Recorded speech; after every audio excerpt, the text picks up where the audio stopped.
नमस्कार मेरे साथियों। आज हम लोग बात करेंगे धारा 370 के बारे में। आखिरकार धारा 370 क्या है? हम सब इस नाम से वाकिफ हैं, लेकिन बहुत कम लोगों को जानकारी है इसके बारे में विस्तृत रूप से।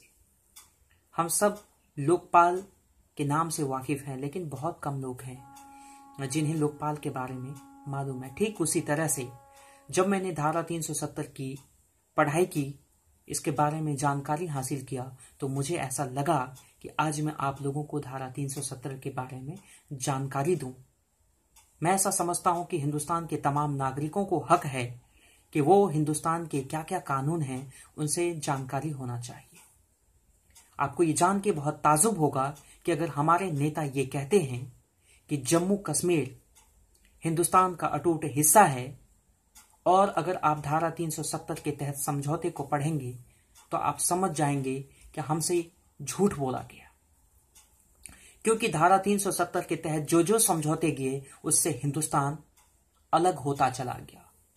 और उसी का कहीं ना कहीं आप साइड इफेक्ट देखते हैं कि वहां के हुर्रियत नेता, अलगाववादी नेता हिंदुस्तान के रहमो करम पे रहते हैं, हिंदुस्तान के सरकार से तमाम सुविधाएं लेते हैं और हिंदुस्तान को ही गाली देते हैं।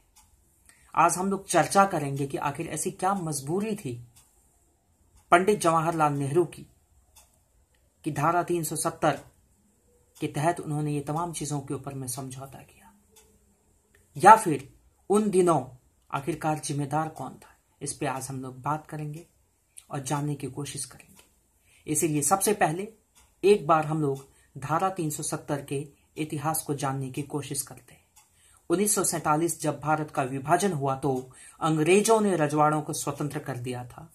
उस समय जम्मू कश्मीर का राजा हरि सिंह था, जो भारत के साथ विलय नहीं करना चाहता था, लेकिन पटेल जी की मेहनत से और जो तमाम रजवाड़े थे वो हिंदुस्तान के साथ विलय करने को राजी हो गया, सिर्फ हरि सिंह को छोड़ के। उसके पश्चात जम्मू कश्मीर का पूरा मसला नेहरू जी के पास आया और नेहरू जी ने सबसे पहले पटेल जी को इस पूरे मसले से अलग कर दिया।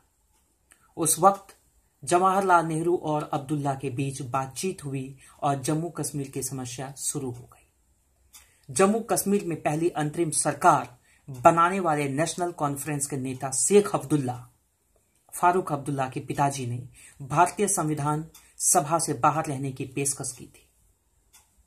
इसके बाद भारतीय संविधान में धारा 370, जिसके तहत जम्मू कश्मीर को विशेष अधिकार प्राप्त हो गया। 1991 में राज्य को संविधान सभा को अलग से बनाने की अनुमति मिल गई। 1956 में राज्य के संविधान का कार्य हुआ। 26 जनवरी 1957 को राज्य में विशेष संविधान लागू कर दिया गया। और देखिए इसके बाद इसके क्या क्या बैड इंपैक्ट हुए, इस पे भी हम लोग बात करते हैं। इसके तहत क्या क्या समझौते किए गए। जम्मू कश्मीर के नागरिकों के पास दो नागरिकता होती है, एक जम्मू कश्मीर की और दूसरी भारत की। हिंदुस्तान के अंदर में 29 राज्य हैं। ऐसा समझौता सिर्फ जम्मू कश्मीर के साथ हुआ। आखिर क्यों?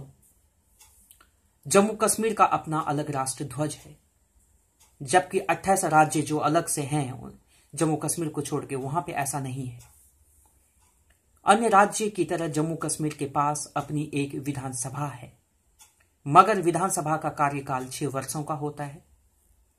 और जम्मू कश्मीर में और अन्य राज्यों का कार्यकाल 5 वर्षों का होता है। लोकतंत्र का विडंबना देखिए या मजबूरी समझिए। अगर आप जम्मू कश्मीर में जाके राष्ट्रीय ध्वज का मखौल उड़ाते हैं, अपमान करते हैं, तो किसी भी तरह का अपराध नहीं माना जाता है। जम्मू कश्मीर को छोड़ के अगर आप कहीं पे भी राष्ट्रीय ध्वज का अपमान करते हैं तो उस पे कड़ी सजा की प्रावधान है। जम्मू कश्मीर के अंदर में उच्च न्यायालय यानी सुप्रीम कोर्ट के आदेश जम्मू कश्मीर के अंदर मान्य नहीं है। भारत संविधान की धारा 360 जो वित्तीय आपातकाल से संबंधित है, वो आर्टिकल 370 के चलते जम्मू कश्मीर पर लागू नहीं होता। भारतीय संविधान का भाग 4 में राज्यों के नीति निर्देशक तत्वों का प्रावधान है और भाग 4 में नागरिकों के मूल कर्तव्यों पर बात की गई है। पर दिलचस्प बात यह है कि कोई भी नीति निर्देशक तत्व, कोई भी मूल्य कर्तव्य जम्मू कश्मीर में लागू नहीं होता है। भारत की संसद जम्मू कश्मीर के संबंध में अत्यंत सीमित क्षेत्र में कानून बनाती है। भारत की संसद को जम्मू कश्मीर के विषय में डिफेंस, फॉरेन अफेयर्स, कम्युनिकेशन के विषय में कानून बनाने का अधिकार है, लेकिन इसके अलावा किसी भी कानून को बनाने के लिए सबसे पहले जम्मू कश्मीर की सरकार से अनुमति लेना होगा। जम्मू कश्मीर की कोई महिला यदि भारत के किसी अन्य राज्य के व्यक्ति से विवाह कर ले तो उस महिला की नागरिकता समाप्त कर दी जाती है। ठीक इसके विपरीत अगर वह पाकिस्तान के किसी व्यक्ति से विवाह कर ले तो उसे भी जम्मू कश्मीर की नागरिकता मिल जाती है। आपको जानकर हैरानी होगी कि आर्टिकल 370 के चलते कश्मीर में राइट टू इंफॉर्मेशन लागू नहीं होता है, राइट टू एजुकेशन और CAG लागू नहीं होता। भारत का कोई भी कानून जम्मू कश्मीर में लागू नहीं होता।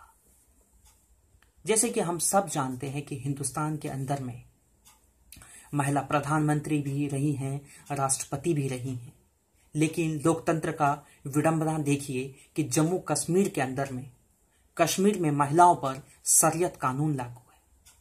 कश्मीर में पंचायत का कोई भी प्रावधान नहीं है। कश्मीर में अल्पसंख्यक हिंदू सिख को किसी भी तरह की कोई भी सुविधा नहीं मिलती है आरक्षण की, जबकि जम्मू कश्मीर को छोड़ के जहां भी अल्पसंख्यक हैं उन्हें पूर्ण रूप से तमाम चीजों की सुविधा मिलती है। 1976 का शहरी भूमि कानून के कारण जम्मू कश्मीर के अंदर में कोई भी बाहर का व्यक्ति जमीन नहीं खरीद सकता। धारा 370 की वजह से कोई भी पाकिस्तान का व्यक्ति सिर्फ जम्मू कश्मीर की लड़कियों से शादी कर ले तो उसे नागरिकता मिल जाती है। ये कैसा लोकतंत्र है। एक तरफ हमारे फौजी, हमारे नौजवान और हमारे देश के तमाम नागरिक राष्ट्र ध्वज के लिए अपने सर कटवाने के लिए तैयार रहते हैं, और एक तरफ आप जम्मू कश्मीर के अंदर में तिरंगे का अपमान करते हैं तो किसी तरह का कोई एक्शन नहीं होता है। क्या आपको नहीं लगता कि जरूरी है कि इसके अंदर में चेंजेस किए जाए, इंप्लीमेंट हो, अन्यथा कुछ और कानून लाके धारा 370 को समाप्त कर दिया जाए। आप अक्सर वहां पे देखते हैं अलगाववादी जो हैं वहां पे तांडव करते हैं, उसका मुख्य कारण धारा 370 है। और आपको जान के ताजुब होगी कि जो हमारे देश के सो कॉल्ड सेक्युलर नेता हैं वो कभी भी धारा 370 के ऊपर में बात नहीं करते। उनको ये डर होता है कि कहीं ना कहीं अल्पसंख्यक की वोट उनसे छूट जाएगी। मुझे लगता है कि हम लोग सबसे पहले हिंदुस्तान के नागरिक हैं, उसके बाद ही कोई नेता है, कोई डॉक्टर है, कोई इंजीनियर है, कोई राष्ट्रपति है। वक्त आ गया है कि हम अपने देश के लोकतंत्र को मजबूत करें और इसके लिए जरूरी है कि जम्मू कश्मीर से धारा 370 को हमेशा के लिए हटा दिया जाए। इस विषय के तहत आपको कोई भी फीडबैक देना हो तो आप अपने कमेंट के जरिए मुझे फीडबैक दे सकते हैं। अगले बार मैं एक नए विषय के साथ मिलूंगा। तब तक के लिए नमस्कार, जय हिंद।